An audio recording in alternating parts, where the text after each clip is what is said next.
বল। গান্ধীজির জন্মদিবসে তাকে স্মরণ করে ভারত সরকারের তথ্য ও সম্প্রচার মন্ত্রকের ফিল্ড আউটরিচ ব্যুরো চুঁচুড়া শাখার কর্তৃক এই ক্ষুদ্র প্রচেষ্টা নেওয়া হয়েছে। এই মোবাইল ভ্যান আজ সারাদিন চুঁচুড়ার বিভিন্ন প্রান্তে ঘুরে গান্ধীজির বার্তা ছড়িয়ে দেবে।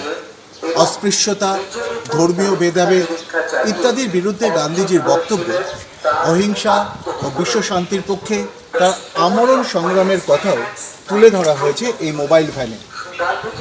Sandipan Dasgupta, field publicity officer, field outreach bureau, চুঁচুড়া।